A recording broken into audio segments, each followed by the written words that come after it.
ٹھیک ہے، ہمارے پاس آج 7ویں کلاس کا 7واں سبق شروع ہو رہا ہے. کلاس 8 کلاس کا 7واں سبق، گزرا ہوا زمانہ. اس کے مصنف ہیں سر سید احمد خان، اور اس سبق کے جو مقاصد ہیں پہلے ان کو دیکھ لیجئے. الٹے ہاتھ کے اوپر سب سے پہلے نمبر 1 مقاصد میں دیکھیں، معاشرتی اصلاح میں مضامین کے کردار اور اہمیت کو سمجھ سکیں. کوئی بھی مضمون جس وقت لکھا جاتا ہے، اگر معاشرے کے کسی ایک پہلو کو لے کر اور اس پہ تنقید کر کے یا اس کی اچھائی برائیوں کو اجاگر کرنے کے لیے لکھا گیا ہے تو وہ مضمون کیا کردار ادا کرتا ہے، پہلے یہ چیز سمجھ لیں مضمون کے لیے. دوسرا مقصد، اسلامی تہذیب و ثقافت سے روشناس ہو سکیں. اس سبق میں ہمیں کچھ ایسی چیزیں بتائی جائیں گی جو کہ ہماری اسلامی ثقافت کو اجاگر کریں گی. تیسرا، مضمون نگار کے مقصود کا ادراک حاصل کر سکیں، لکھنے والے نے اس میں کیا بات کہنی چاہیے ہے، ہمیں اس کا ادراک ہو جائے، ہمیں معلوم ہو جائے کہ دراصل اس کا مقصد کیا ہے، ہمیں وہ اس پوری قوم کو کیا پیغام دینا چاہتا ہے. نمبر 4، املا اور ہجے کی غلطیاں درست کرنا سیکھ سکیں.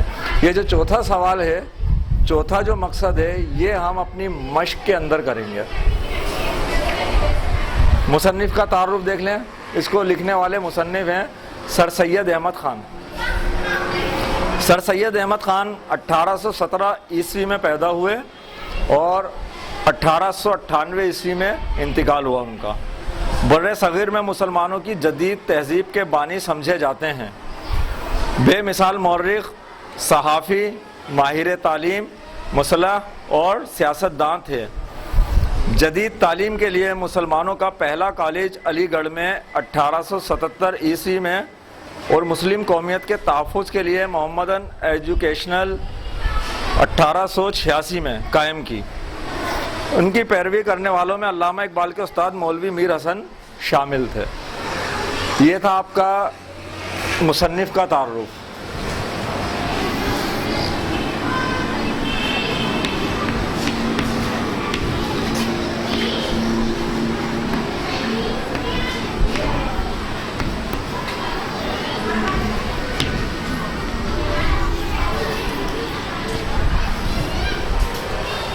گزرا ہوا زمانہ. ریڈنگ میں دیکھیں ہمیں کیا کرنا ہے. پڑھتے ہوئے یہ ہیڈنگ پڑھی ہوئی ہے، ایک دیکھ لیں اس پہ. کہانی کے ہر حصے پر مناسب ذیلی عنوان درج کیجئے. ذیلی عنوان سے مراد یہاں پر یہ ہے، اس پورے کے پورے مضمون کو تو ایک عنوان دیا گیا ہے، اس عنوان کا نام کیا ہے؟ گزرا ہوا زمانہ. لیکن اس کے اندر کچھ پیراگرافنگ ہوئی ہے، کچھ حصے ہوئے ہیں.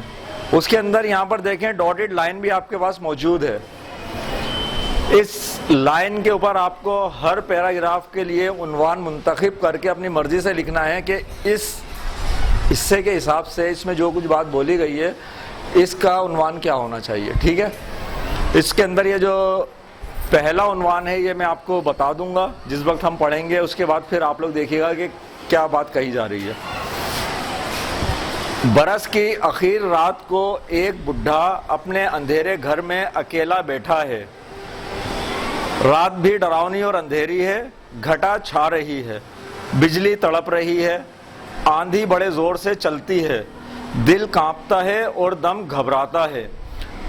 بڈھا نہایت غمگین ہے، مگر اس کا غم نہ اندھیرے گھر پر ہے، نہ اکیلے پن پر، اور نہ اندھیری رات اور بجلی کی کڑک اور آندھی کی گونج پر، اور نہ برس کی اخیر رات پر. وہ اپنے پچھلے زمانے کو یاد کرتا ہے اور جتنا زیادہ یاد آتا ہے اتنا ہی زیادہ اس کا غم بڑھتا ہے. ہاتھوں سے ڈھکے ہوئے منہ پر آنکھوں سے آنسو بھی بہے چلے جاتے ہیں. پچھلا زمانہ اس کی آنکھوں کے سامنے پھرتا ہے، اپنا لڑکپن اس کو یاد آتا ہے، جبکہ اس کو کسی چیز کا غم اور کسی بات کی فکر دل میں نہ تھی. روپے اشرفی کے بدلے ریوڑی اور مٹھائی اچھی لگتی تھی. یعنی کہ یہ وہ زمانہ ہوتا ہے بچپنے کا، ہر فکر سے آزاد، اور آپ چاہے بچے کو کتنے پیسے کیوں نہ دے رہے ہو، بلکہ وہ کیا کرتا ہے، اسے اچھا کیا لگتا ہے، ریوڑی اچھی لگتی ہے، پیسے چھوڑ دیتا ہے۔ ویسے یہ آج کل کے بچوں کی بات نہیں ہو رہی ہے، آج کے بچے تو پیسے جلدی سے لے لیتے ہیں۔ سارا گھر، ماں باپ، بھائی بہن اس کو پیار کرتے تھے۔ پڑھنے کے لیے چھٹی کا وقت جلد آنے کی خوشی میں کتابیں بغل میں لے مکتب میں چلا جاتا تھا۔ مکتب کا خیال آتے ہی اس کو اپنے ہم مکتب یاد آتے تھے۔ وہ زیادہ غمگین ہوتا تھا اور بے اختیار چلا اٹھتا تھا، ہائے وقت، ہائے وقت، گزرے ہوئے زمانے، افسوس کہ میں نے تجھے بہت دیر میں یاد کیا۔ پھر وہ اپنی جوانی کا زمانہ یاد کرتا تھا۔ اس آنکھوں میں اندھیرا چھائے ہوئے زمانے میں ماں باپ جو نصیحت کرتے تھے اور نیکی اور خدا پرستی کی بات بتاتے تھے، اور یہ کہتا تھا کہ ابھی بہت وقت ہے، اور بڑھاپے کے آنے کا کبھی خیال بھی نہ کرتا تھا، اور نہ خدا پرستی اور نیکی سے اپنے دل کو سنوارتا اور موت کے لیے تیار رہتا۔ وقت گزر گیا، وقت گزر گیا، اب پچھتائے کیا ہوتا ہے، افسوس میں نے اپنے تئیں ہمیشہ یہ کہہ کر برباد کیا کہ ابھی وقت بہت ہے۔ یہاں پر انہوں نے چینج کیا ہے اپنا موضوع، ایک نقشہ باندھا ہے جس کے اندر کوئی بڈھا بیٹھا ہوا ہے اور وہ یاد کر رہا ہے اس زمانے کو، بچپن سے لے کر جوانی، جوانی کے بعد بڑھاپا۔ یہی حال آج ہم لوگوں کا ہے۔ یہ ابھی مصنف نے اپنے بات کہنے کے لیے تمہید باندھی ہے کہ وہ اس میں کیا بتانا چاہ رہا ہے۔ وقت گزر جاتا ہے، اب پھر کیا ہوگا، بڑھاپے کے اندر ایسے ہی بیٹھا ہوا ہر شخص تقریباً رو رہا ہوتا ہے کہ وقت گزر گئے۔ اگر اس کے حساب سے ہم لوگ اس کو عنوان دینا چاہیں تو کیا دیں گے؟ برس کی آخر رات، برس کی آخر رات کو بیٹھا ہوا وہ سوچ رہا ہے اور اپنے پچھلے پورے زمانے پر ایک نظر ڈال رہا ہے۔ پہلے کے لیے کیا ہے؟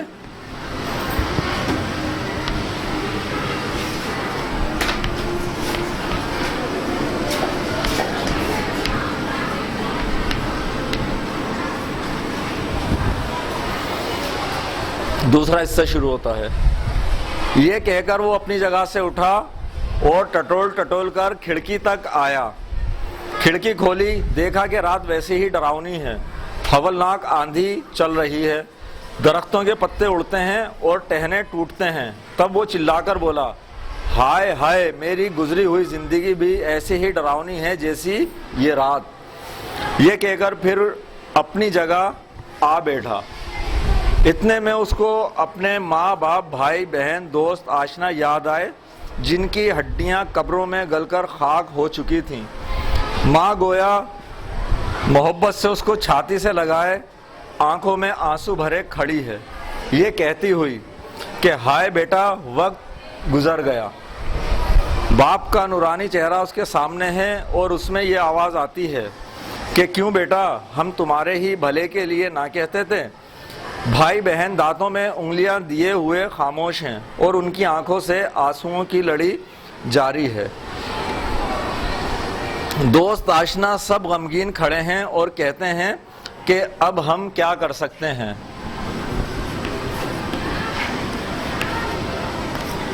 لفظ آیا ہے یہاں نیا، دوست آشنا۔ دوست تو پرانا لفظ ہے، آشنا۔ آشنا بھی اسی معنوں میں استعمال ہوتا ہے، جاننے والے کے لیے، جان پہچاننے والے کے لیے، کسی قریبی آپ کا جو عزیز ہو اس کے لیے۔ ایسی حالت میں اس کو اپنی وہ باتیں یاد آتی تھیں جو اس نے نہایت بے پرواہی اور بے مروتی اور کج خلقی سے اپنے ماں باپ، بھائی بہن، دوست آشنا کے ساتھ برتی تھیں۔ کج خلقی،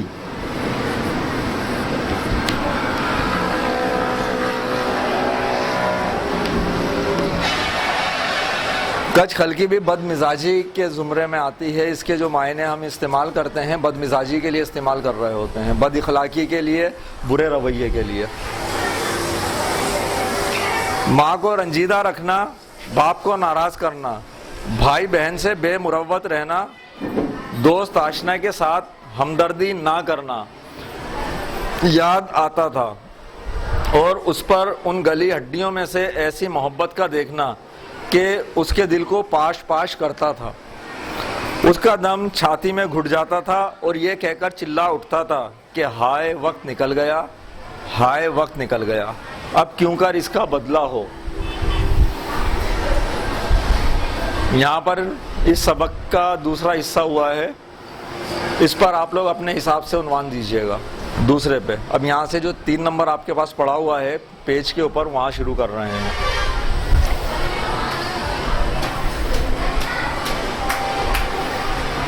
تیسرا حصہ جہاں سے شروع کرتے ہیں، وہ گھبرا کر پھر کھڑکی کی طرف دوڑا اور ٹکراتا لڑکھڑاتا ہوا کھڑکی تک پہنچا۔ اس کو کھولا اور دیکھا کہ ہوا کچھ ٹھہری ہے اور بجلی کی کڑک کچھ تھمی ہے، پر رات ویسی ہی اندھیری ہے۔ اس کی گھبراہٹ کچھ کم ہوئی اور پھر اپنی جگہ آ بیٹھا۔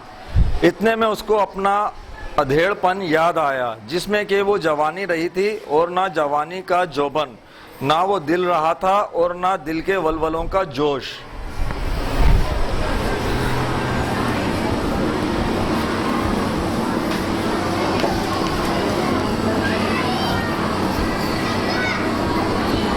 ادھیڑ پن اور ولولہ، ولولہ کہتے ہیں پرجوش، جس میں ابھی بہت جوش باقی ہو، جوانی کی آگ باقی ہو، ہمت باقی ہو، حوصلہ باقی ہو، ولولہ انگیز یا اور یہ یہاں پر ہے ادھیڑ پن۔ ادھیڑ پن کہتے ہیں آپ کے عمر کے اس حصے کو جس کے اندر آپ کی جوانی ڈھل رہی ہوتی ہے اور بڑھاپے کی آمد ہوتی ہے۔ ان دونوں ٹائم کے درمیان کی جو عمر ہوتی ہے، اس کو کہتے ہیں ادھیڑ پن۔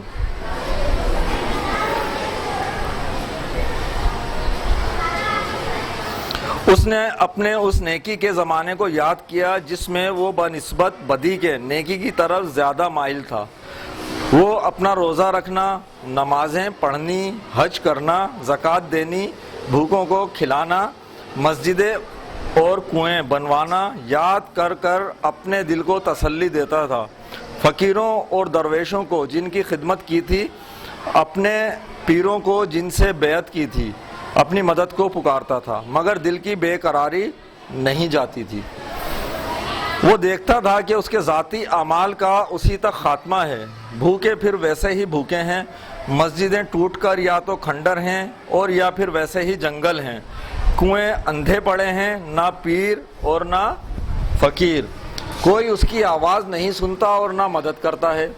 اس کا دل پھر گھبراتا ہے اور سوچتا ہے کہ میں نے کیا کیا جو تمام فانی چیزوں پر دل لگایا، یہ پچھلی سمجھ پہلے ہی کیوں نہ سوجھی، اب کچھ بس نہیں چلتا، اور پھر یہ کہہ کر چلا اٹھا، ہائے وقت، ہائے وقت، میں نے تجھ کو کیوں کھو دیا۔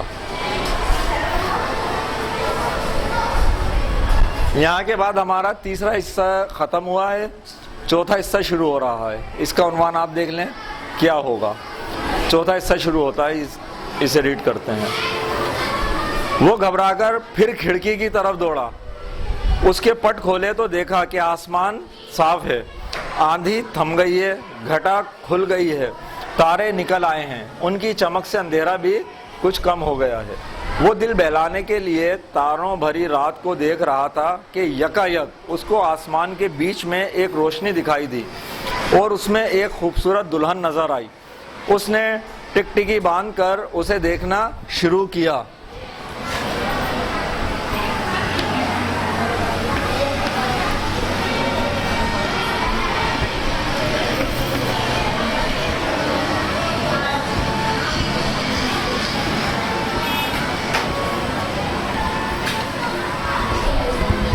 ٹکٹکی باندھ کر دیکھنا، کسی چیز کو بغیر پلک جھپکائے بہت غور اور توجہ کے ساتھ جب آپ دیکھتے ہیں، اس کنڈیشن کو کہتے ہیں ٹکٹکی باندھ کر دیکھنا۔ جوں جوں وہ اسے دیکھتا تھا وہ قریب ہوتی جاتی تھی، یہاں تک کہ وہ اس کے بہت پاس آ گئی۔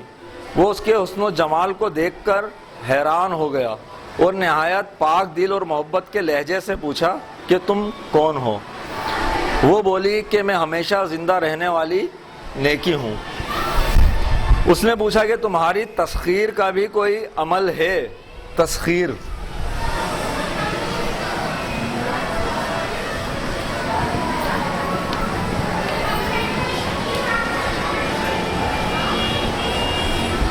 تسخیر کرنا، کسی چیز کو سر کرنا، اپنے قابو میں کرنا یا جیت لینا، تسخیر کرنا۔ وہ بولی ہاں، نہایت آسان پر بہت مشکل۔ جو کوئی خدا کے فرض کو اس بدوی کی طرح جس نے کہا کہ واللہ لا ازید ولا انقص، خدا کی قسم نہ میں زیادہ کروں گا نہ کم، ادا کر کے انسان کی بھلائی اور اس کی بہتری میں صحیح کرے، اس کی میں مسخر ہوتی ہوں۔ دو لفظ آئے ہیں یہاں،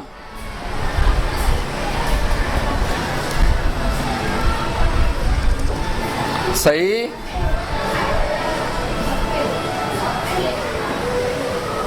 مسخر۔ صحیح کے معنی ہیں کوشش کرنا، مسخر کرنا تابع، مسخر ہوتی ہیں اس کے تابع ہو جاتی ہیں۔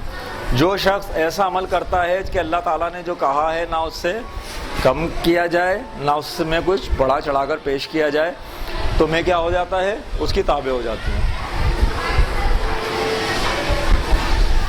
دنیا میں کوئی چیز ہمیشہ رہنے والی نہیں ہے، انسان ہی ایسی چیز ہے جو آخر تک رہے گا۔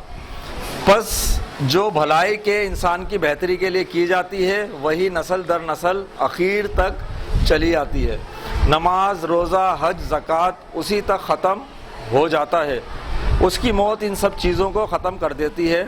مادی چیزیں بھی چند روز میں فنا ہو جاتی ہیں، مگر انسان کی بھلائی آخر تک جاری رہتی ہے۔ میں تمام انسانوں کی روح ہوں، جو مجھ کو تسخیر کرنا چاہے انسان کی بھلائی میں کوشش کرے، کم سے کم اپنی قوم کی بھلائی میں تو دل و جان سے سائی ہو۔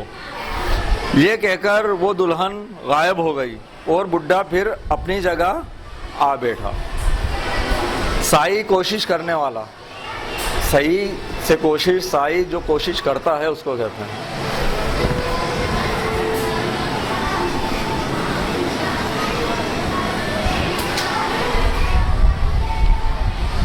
اب پھر اس نے اپنا پچھلا زمانہ یاد کیا اور دیکھا کہ اس نے اپنی 55 برس کی عمر میں کوئی کام بھی انسان کی بھلائی اور کم سے کم اپنی قومی بھلائی کا نہیں کیا تھا۔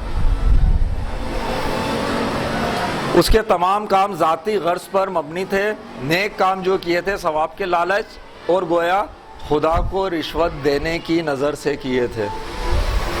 خاص قومی بھلائی کی خالص نیت سے کچھ بھی نہیں کیا تھا۔ اپنا حال سوچ کر وہ اس دل فریب دلہن کے ملنے سے مایوس ہوا۔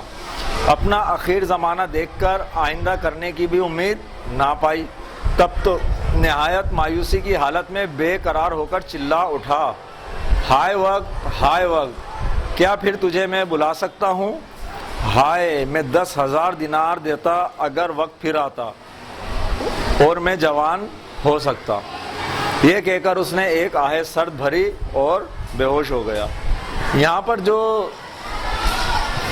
اس شخص کی کنڈیشن بتائی گئی ہے وہ یہ ہے کہ یہ دیکھ رہا ہے کہ اس دلہن کو پانے کا طریقہ کیا ہے، تو اس میں بتایا گیا لوگوں کی فلاح و بہبود، قوم کی بھلائی۔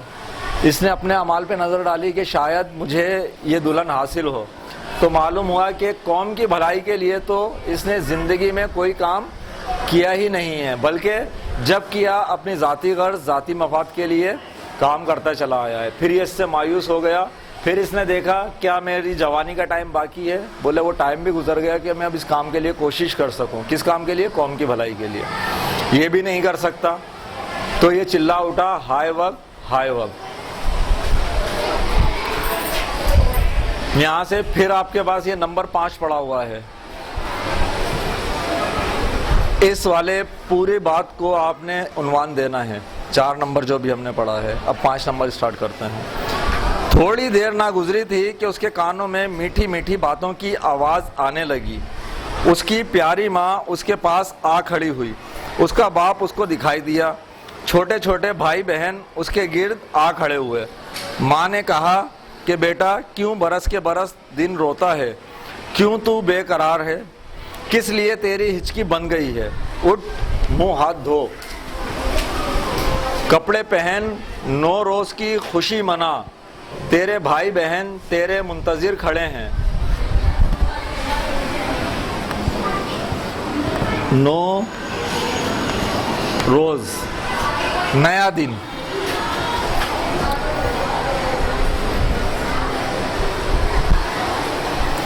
تب وہ لڑکا جاگا اور سمجھا کہ میں نے خواب دیکھا اور خواب میں بڈھا ہو گیا تھا۔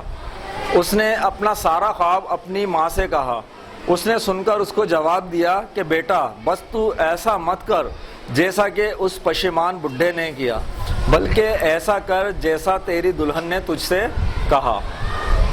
یہ سن کر وہ لڑکا پلنگ پر سے کود پڑا اور نہایت خوشی سے پکارا کہ او یہی میری زندگی کا پہلا دن ہے، میں کبھی اس بڈھے کی طرح نہ پچھتاؤں گا اور ضرور اس دلہن کو بیاہوں گا جس نے ایسا خوبصورت چہرہ مجھ کو دکھلایا اور ہمیشہ زندہ رہنے والی نیکی اپنا نام بتلایا۔ او خدا تو میری مدد کر، آمین۔ بس اے میرے پیارے نوجوان ہم وطنوں اور میری قوم کے بچوں، اپنی قوم کی بھلائی پر کوشش کرو تاکہ اخیر وقت میں اس بڈھے کی طرح نہ پچھتاؤ۔ ہمارا زمانہ تو اخیر ہے، اب خدا سے یہ دعا ہے کہ کوئی نوجوان اٹھے اور اپنی قوم کی بھلائی میں کوشش کرے، آمین۔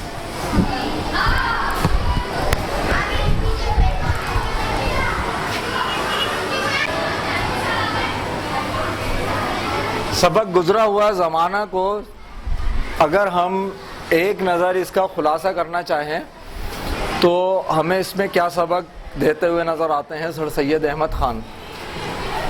پہلے تو یہ کہ ہم اپنا وقت فالتو کاموں میں ضائع نہ کریں، یہ نہ سوچتے رہیں ابھی بہت وقت پڑا ہے آگے زندگی میں کر لیں گے، ابھی تو مزے کر لیں، ابھی تو یہ جو جتنے میلے ہیں، جتنے جوش و خروش ہیں، تقریبات ہیں، ان میں جاتے رہیں، نیک کام قوم کے لیے کوئی نہ کریں۔ نیک کام کب کے لیے اٹھا کے رکھیں؟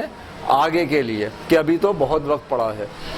پھر اس کے بعد ہمیں جو کام کرنا چاہیے اپنی قوم کے لیے بھی کام کرنا چاہیے، یہ نہ ہو اپنے لیے پیسہ کمانے کے اندر لگے رہیں، نیکی کر رہے ہیں، روزہ رکھ رہے ہیں، وہ میرے اپنے لیے ہے، میرے اور اللہ کے بیچ کا معاملہ ہے۔ میں اگر عبادت کر رہا ہوں میرے لیے، میں نے قوم کے لیے کیا کرا، انسانیت کے لیے کیا کرا، کیا مجھ سے انسانیت کو، میری قوم کو، خلق خدا کو کوئی فائدہ پہنچا ہے؟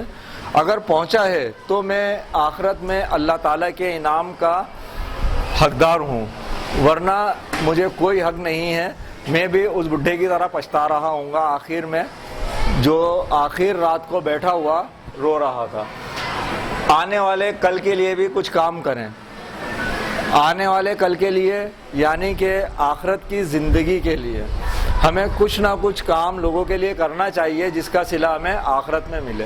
پھر ایک بات یہاں پر جو اس سبق میں تو نہیں بتائی گئی جو ہمیں ملتی ہے کہ کبھی کبھار ایسا بھی ہوتا ہے کہ ایک چھوٹا سا خواب بھی ہمیں نصیحت کرنے کے لیے کافی ہوتا ہے، جیسا کہ اس کے اندر بچے نے دیکھا اور اس نے سمجھا کہ میں اس بڈھے کی طرح نہیں کروں گا بلکہ کیا کروں گا، اس دلہن کی باتوں پر عمل کروں گا اور نیک کام کروں گا۔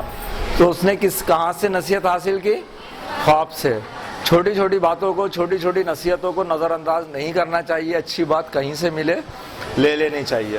اس کے بعد ہمیں جو نظر آیا ہے کہ جو پیغام دے رہے ہیں کہ اگر ہم یہ سب کام نہیں کریں گے، اگر ہم قوم کے لیے کام نہیں کر رہے، لوگوں کے لیے کام نہیں کر رہے، خلق خدا کے لیے کام نہیں کر رہے، تو آخر میں کیا ہوگا؟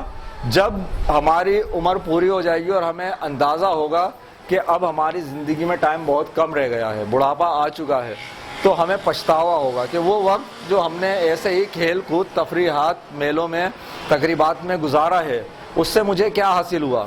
کیا وہ میرے آخرت میں کام آنے والے ہیں؟ تو اندر سے خود بخود جواب آتا ہے کہ نہیں، یہ تو کسی کام نہیں آنے والے۔ پھر میں نے آخرت کے لیے کیا کرا؟ آخرت کے لیے اگر کسی نے خلق خدا کے لیے، قوم کے لیے، لوگوں کے لیے کام کیا ہوتا ہے وہ مطمئن ہوتا ہے، ورنہ پچھتاوا اس کی زندگی میں رہ جاتا ہے اور گزرا ہوا وقت کبھی واپس نہیں آتا، صرف کیا رہ جاتا ہے؟ پچھتاوا. بند.